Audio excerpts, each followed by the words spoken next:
আমাদের আমাদের নবী সকল এই পৃথিবীতে অনেক মানুষ আসবেন, অনেক নবী আসছেন, নবী কিন্তু আর আসবে না। কিন্তু সকল মানুষের মধ্যে কিয়ামত পর্যন্ত যত মানুষ আসুক, শ্রেষ্ঠ মানুষ এবং শ্রেষ্ঠ নবী হল মুহাম্মদ রাসূলুল্লাহ সাল্লাল্লাহু আলাইহি ওয়াসাল্লাম। তার মর্যাদা, সম্মান, ইজ্জত এবং তার গুরুত্ব সারা পৃথিবীর মানুষের উপরে তার সাথে কারো তুলনা করা যায় না। তিনি সর্বকালে সর্বযুগে সর্বশ্রেষ্ঠ মহা মানব। তিনি মানব, তবে মহা মানব। তিনি নবী, কিন্তু তিনি কি বিশ্ব নবী, মহা নবী। তার সম্মানে, তার মর্যাদায় সারা পৃথিবীর বর্তমান যুগের উম্মতে মুহাম্মদী মর্যাদা। রাসূল বলছেন, বনি ইসরাইলদের নবীদের সাথে হযরতে মূসা, হযরতে ঈসা, হযরতে সুলাইমান, হযরতে ইয়াকুব, হযরতে ইব্রাহিম, হযরতে ইসহাক, হযরতে ইসমাঈল, এই সমস্ত নবীদের মর্যাদা আর আমার উম্মতের মর্যাদার মধ্যে কোনো তফাৎ নাই। মর্যাদার দিক দিয়া আমার উম্মতের মর্যাদা বনি ইসরাইলের নবীদের সমান। সুবহানাল্লাহ। হুজুর বলেন, পার্থক্য শুধু একটা, যেহেতু আমি শেষ নবী, আমার পরে আর কোনো ওহী নাযিল হবে না, সুতরাং আমার উম্মতের উপরেও কোনো ওহী নাযিল হবে না। তাদের উপরে ওহী নাযিল হয়েছে, এই ছাড়া আর কোনো ব্যবধান নাই, পার্থক্য নাই। মর্যাদার দিক দিয়া আমার উম্মতেরা ওই নবীদের জন্য সাক্ষী হবে। সুবহানাল্লাহ। একজন নবী একটা লোককে হেদায়েত করতে পারে নাই। একজন নবী, দুইজন নবী তার স্ত্রীকে হেদায়েত করতে পারে না। অন্ধা চোখে হইলে কইলে উম্মা এতে আবার নবী, হাসতে আর নবী, এটার বউ এটার কথা শুনে না, কইলেও না বেটকাই চটকাই, রোডে গাড়ে, দোয়ানে বই, আজাইগা, এগুলো বই কইলেও না।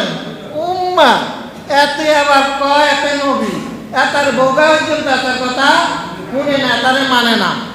দুইজন জ্বললে কত নবী, নূহ আলাইহিস সালাম, লূত আলাইহিস সালাম, এই দুইজন নবী বহুজন তো তাদের উপর ঈমান আনে। কথা বুঝে আসেনি? ব্যঙ্গ ওই হেক্ত করা হয়েছে, অন নবী এগুন আইলে এই অন করা হইত।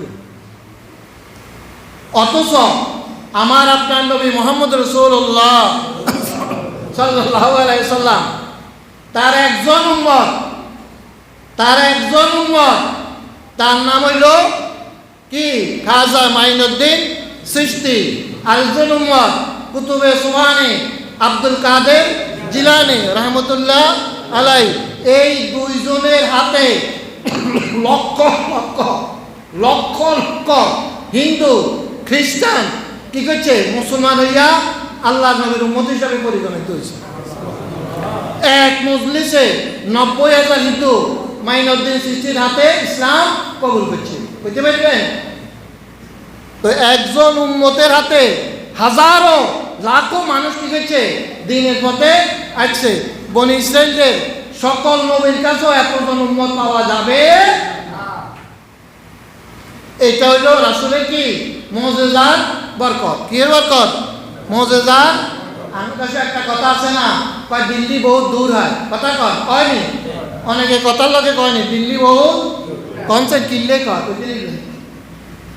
আর মনে 10,000 লোকের জিজ্ঞেস করতে দিল্লি বহুত দূর হয়, বুঝতে পারবেন? এই যে আপনার উপমহাদেশের একজন ওলি ছিলেন, তার নাম হইল নিজামুদ্দিন আউলিয়া। তো অলির জমা আউলিয়া, নিজামুদ্দিন ওলি। আউলিয়া শব্দ ভুল, কয়েকজনকে কয় আউলিয়া, আর উনি হইল একজন, ওনার নাম হইল নিজামুদ্দিন ওলি। এই যে শব্দ ভুল হইল এরকম। তো ওনাকে তখন বাদশা কইছিল, এ নিজামুদ্দিন, সকল মানুষ আমার আনুগত্য করে, এই গেট দিয়ে আসবার সময় আমাকে স্যালিউট দেয়, মাথা নিচু করে ঢুকে। আগামীকাল সকল মানুষের সাথে দিল্লি ঢুকার সময় তুমি এই গেট দিয়া মাথাকে নিচু করে আমাকে কুর্নিশ করে ঢুকবা, না হলে আমার সৈন্যবাহিনী কালকে দ্বিপ্রহরের পরে তোমাকে এখানে এনে তোমাকে জ্বালিয়ে দেওয়া হবে। কথা বুঝছেন নি? তখন সৈন্যবাহিনী যে সংবাদ দিছে, সিরিজে দিছে, উনি তখন কইছিল দিল্লি বহুত দূর হয়। কি কইছে কন? কথা কন না, দিল্লি বহুত দূর হয়, এই কথাই ইয়ান কইছে।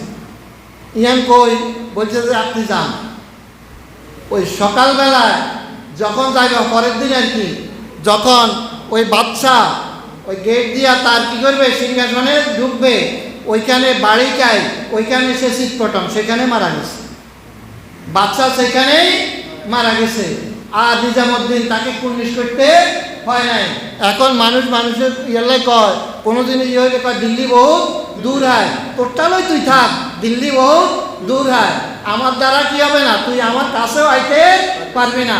সেই নিজামুদ্দিনের এই ঘটনা দেখে সেখানে যত হিন্দু আসিল, যত বিধর্মী আসিল, সব মুসলমান হয়েছে। কথা বুঝে হয়েছে নি?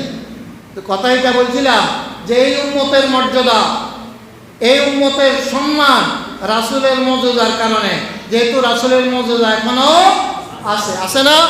রাসূলের সবচেয়ে বড় মর্যাদা কোনটা আছে?